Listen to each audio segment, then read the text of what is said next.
Hey guys, what's going on? This is Steven from Steven's Car Reviews, and today I have a brand new 2020 Land Rover Discovery Sport.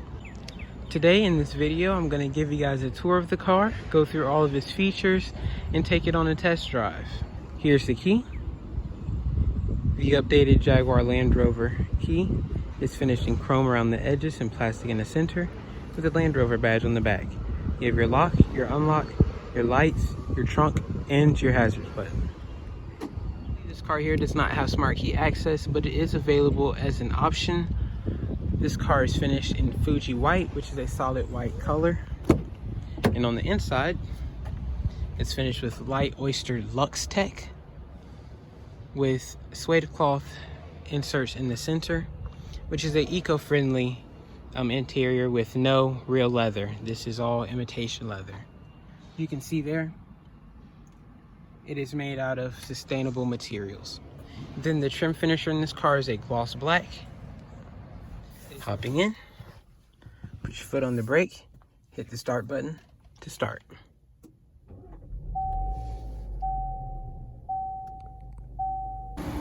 Now this Discovery Sport is finished with these full LED headlights, with the LED headlights in the top row and the high beams on the inner here.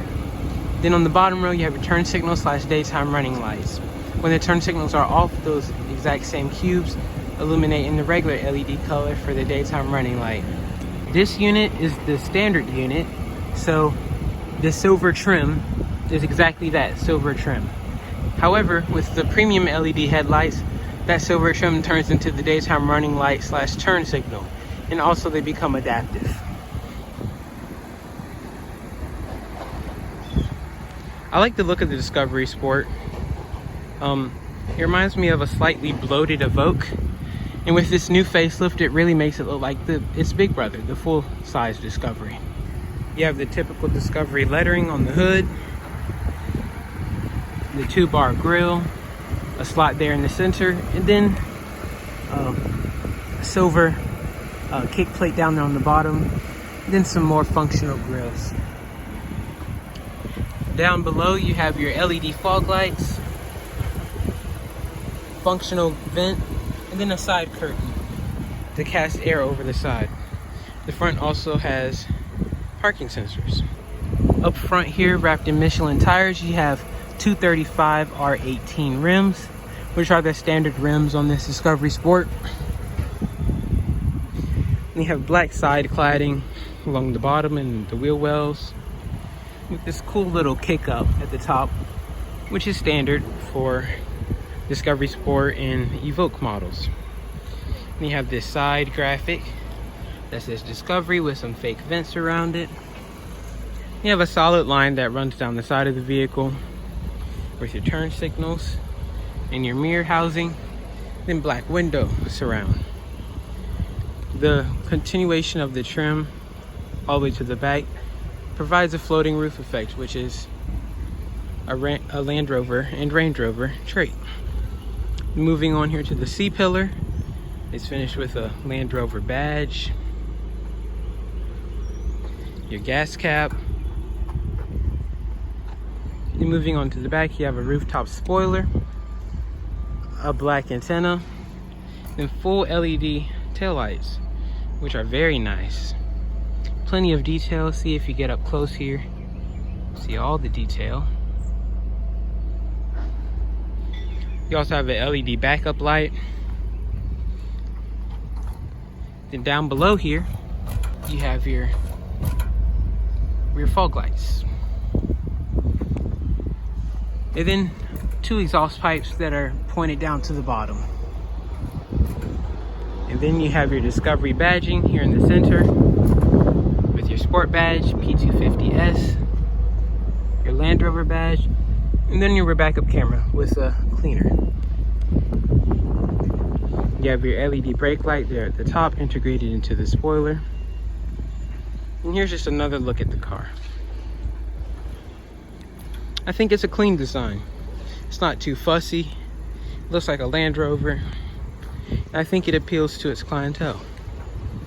This Disco Sport is equipped with Jaguar Land Rover's 2-liter inline 4 Ingenium engine producing 246 horsepower and 269 pound-feet of torque. Made it to a 9-speed CF transmission in this model. It does have a mild hybrid system, which assists with energy recouping and auto stop-start technology. Moving into the inside of the Discovery Sport, you have a very nice door panel, which was redesigned for the facelift. You have your light oyster trim up top, which is soft touch. Your window, mirror, and door lock controls. If you hold the outside buttons, the mirrors do fold. Then moving a little bit lower, you have a silver grab handle, silver door handle, lock and unlock switch, piano black trim. This material is stitched. It's not leather, nor the simulated leather on the seats, but it's a nice rugged material. And all down below here is soft touch, then a rubber lined door panel. Then you have nice silver trim around your Meridian upgraded sound system. Then stepping into the vehicle, you do have a plastic Discovery door sill. In the driver's seat, you do have this brand new Discovery steering wheel, which was updated with the facelift, flanked by 2 touch-sensitive panels, and is wrapped with nice stitching, but I do not think that this is a leather material.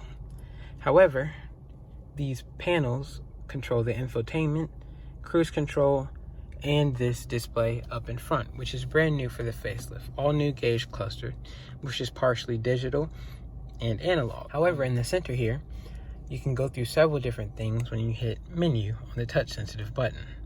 Then when you touch menu, the buttons change, which is very cool.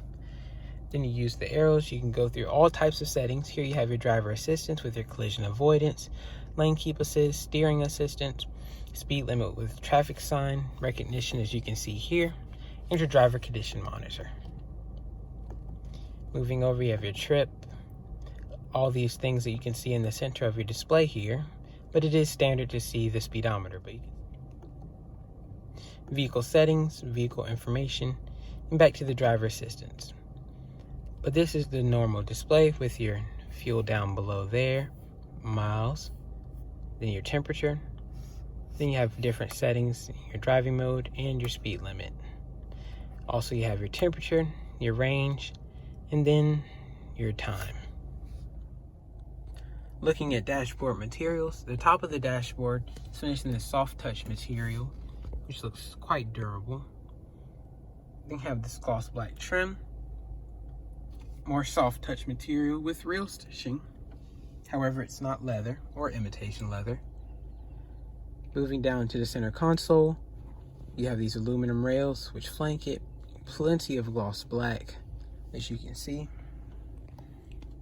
A bit of aluminum trim down here at the bottom around the gear shifter. More gloss black and soft touch material.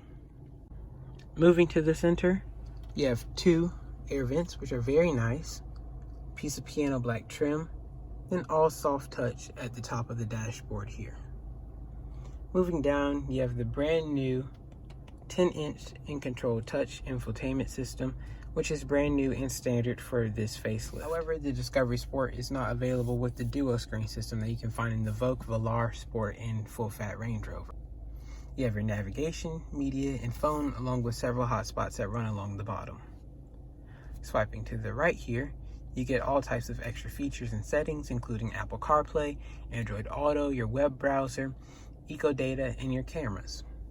When you type camera, this car only has 1 camera, so that title is a little misleading, but you can get the car with a 360 camera. Also, when you shift the car in reverse, it comes with guidance lines that move when you turn the steering wheel. However, you can see that there are fingerprints all over the place, and with the gloss black all on this center console, it smears and is smudgy and doesn't really wear well. This infotainment system does swipe nicely. Comes with Apple CarPlay, Android Auto. You have your cameras, valet mode, eco data, web browser. Moving to the next page, you have Bluetooth, smart settings, 4x4 information, and vehicle dimensions. Smart settings learns the driver's preferences and programs the car to meet those preferences. You have 4x4 information, which is really cool. It provides you with off-road information, which you can look at. However, you see a little bit of lag in the system. With this terrain response information mode, you can look at the different modes that you put the car into. As you can see, I'm in the comfort program. Here you have the compass, slope information. This tells you wheel articulation and everything like that when you are going off-road. Moving into navigation, see, it has a nice clear display. It's a little bit laggy, but it does have pinch to zoom, which is a nice feature. Moving into your media.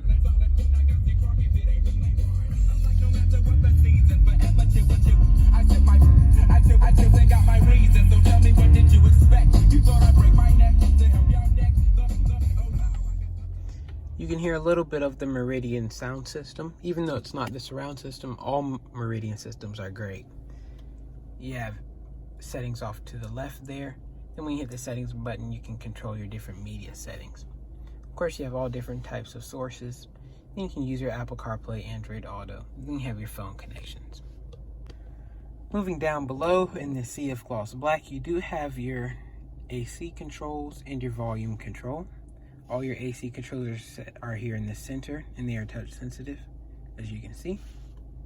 Then you have your 2 temperature knobs, which are triple function, believe it or not. You can control your temperature there. When you hit the fan button, you can control the fan speed. Then, when you push in on the button, you can control your 3-stage heated seats and cooled seats if this car was equipped with it. On the passenger side, you can do the exact same thing, except for the fan speed is swapped out for the drive mode selector. So you have Eco, Comfort, Auto, Grass, Gravel, Snow, Mud, Ruts, and Sand, which are your typical Land Rover off-road modes. Below that, you do have your auto stop start, traction control, hill descent control, and all-terrain progress control, which is like an off-roading cruise control. Beneath the AC controls, you do have a generous cubby, which can be converted into a wireless charger, and then you do have a nice USB port off to the right. Moving down to the gear shifter, it is surrounded in gloss black with a bit of silver trim with the Land Rover badge. Behind that, you have 2 cup holders. One is deeper than the other, and then a slot in the middle here for iPhone storage, which does fit an iPhone XR comfortably. Then you have a stitched armrest and some more durable material. It's a very generous size. It's nice and deep. There's plenty of things in there. 2 USB slots, micro SIM, and a 12-volt.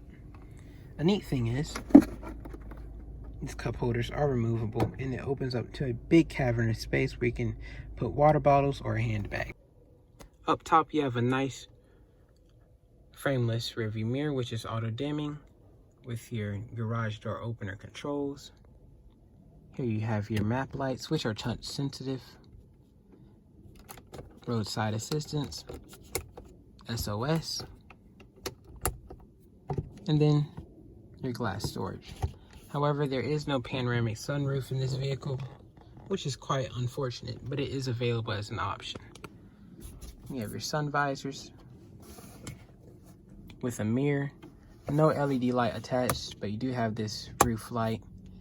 But these are not finished in a cloth material, they're finished in plastic. In the back is a real strong point of the Discovery Sport. There's plenty of space. I'm 5'11", 6 feet tall, sitting behind myself, and I have plenty of space back here. It's nice and airy because you have big windows. You have air vent controls back here, 2 USB ports, which is awesome, and a 12-volt, and a bit of storage below. The hump in the floor is small. Then you do have an armrest here in the center with 2 cup holders and a bit of storage. The door panel material does follow through. You have storage down below. Then map pockets in the back, of course. An interesting part about the Discovery Sport is the rear seat is on rails. So you can move them forward like so. Now I have no leg room, but if this car were to be equipped with the 3rd row, it would give the 3rd row passengers some more leg room. Then off to the side here, you do have a handle, which you can recline the rear seats. As you can see, these seats are now reclined, and that one is in a more upright position. Also, you can fold down the rear headrest.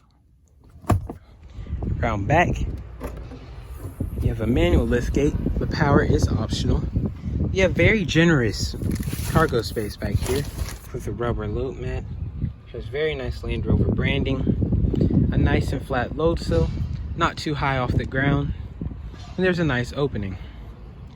Moving in, you have a USB port over here off to the left, a 12-volt outlet. Then off to the right here, you have releases for your rear seat. You pull them, and the rear seats do go down. However, they are a little stiff to go down, but they do fold flat eventually. As you can see, you have your cargo space cover here, which does latch. However, there is no storage for this cover anywhere here in the back. Underneath, you have a spare tire and a bit of extra storage, but not as much as the competitors may have. So that is the downside of the Discovery Sport. With the vehicle in-depth tour done, let's go for a ride. All right, so setting off in the Discovery Sport. Now, I have very mixed feelings about this car. If I were to sum up the driving experience of this Disco Sport in one word, it would be smooth. This car is incredibly smooth. The suspension of the car is great. Braking is smooth. Steering is smooth. The auto stop start is one of the best systems I felt in the car. It shuts off and turns back on. You don't even notice it. As you can tell, the car just cut off. I didn't feel anything. I start back up. I barely hear anything or feel anything, which is great. Getting on the move here in the city, covering some bumps. Nice and smooth, it absorbs the bumps. Another thing that I noticed about this Discovery Sport, the sound deadening is really great. It's truly excellent. All right, now, let's do a little bit of accelerating here in the Discovery Sport. There is no sport mode except for the transmission. Let's see what this 247 horsepower, moving 4,000 pounds does.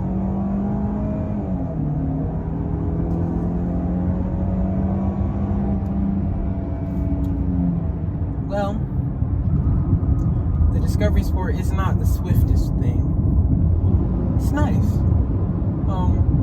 It's better mid-range than off-the-line power, which is something that I found driving this car. Like if I just hit the accelerator there, there's plenty of grunt in the middle of the power band, but not down below. There's a lot of lag. You feel when the turbo engages. It's not really enjoyable. It's not luxurious when you can feel that.